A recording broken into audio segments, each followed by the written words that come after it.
Okay, we're going to go through the belt of stability, and that should be the last topic we need of nuclear chemistry. So, okay, let's jump in. Okay, what we see here is the diagram. So the green elements are stable, and if it's above or below that belt, it is unstable and will undergo some sort of radioactive decay. Okay, so here, just a little bit clearer picture. If it's towards the top of the belt, it'll undergo beta emission. The dark blue is the belt, and then usually, if it's light, it's positron emission, and then alpha decay is for the heavier ones. Okay, N to Z ratio is too high. Neutrons are converted into protons. So in other words, we can say that this one is neutron rich and is heavy. If it's too low, we can say it's neutron poor,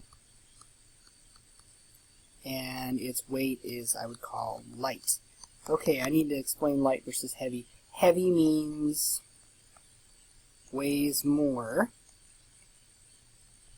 than mass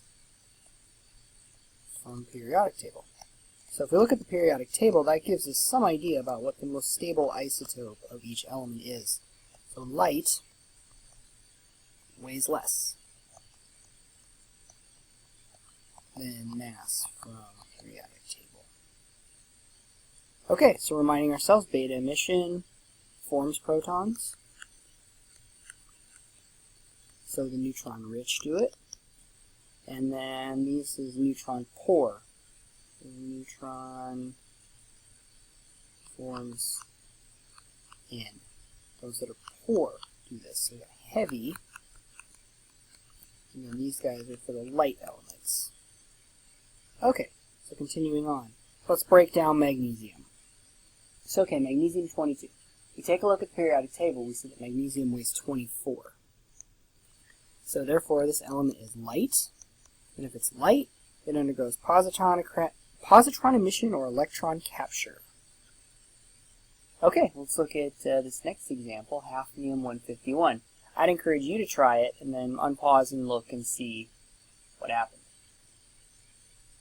Okay, now that we've done that, hafnium-151, we look at the periodic table. We find that hafnium weighs approximately... Hafnium weighs in at 178. So 151, this is light, and we said light elements undergo positron emission or electron capture. But since positron emission is the only choice, that's what we pick. Okay, positron emitters. So these are going to be our light elements. So let's go through and break it down. Periodic table, nitrogen weighs 14. So this one is heavy, and that's probably going to be beta. Okay, fluorine 23. Fluorine weighs 19. So this is heavy as well. Oxygen 15 is light. And phosphorus is 31, so it's heavy. So correct answer is C, the light element. Okay, we're going to take a look at carbon 15 now. So okay, we know that carbon weighs 12. So this is heavy. We'd say it's neutron rich. That means it has a neutron to burn. So therefore, it is going to undergo beta emission. Okay, next one. We have cesium. And cesium-123 is radioactive. Okay, let's compare them. This one's light. So it is neutron poor. And those that are light undergo positron emission or electron capture. Proton emission is not a thing. Alpha decay for larger elements, beta decay for those that are heavy. Okay, let's go through and break down the next one. Okay, calcium-47. Let's have a look. So calcium itself weighs 40, so this one is heavy. Heavy ones do beta decay, so it's probably not that. Okay, aluminum-25. Aluminum weighs 27. So this one's light. Light ones do positron emission. So this one's okay. Alright, then we go to thorium-230. Thorium is going to be... Okay, the real thorium is 232, so this one is going to be light. Light ones can do alpha decay. And then last but not least, neon. Let's see, let's look. Neon is, it has a weight of 20.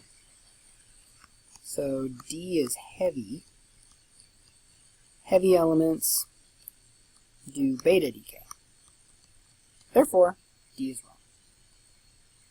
wrong. Okay, let's go through and break these down real quick. I'd encourage you to give them a try. So magnesium weighs 24. Okay, this one, magnesium 28 is heavy. Magnesium 22 is light. And molybdenum... Oops, I appear to have lost my spot. Okay, here it is. Okay, molybdenum is number 26. Number 42, it weighs 96, not 26. So, okay, this one is going to be heavy.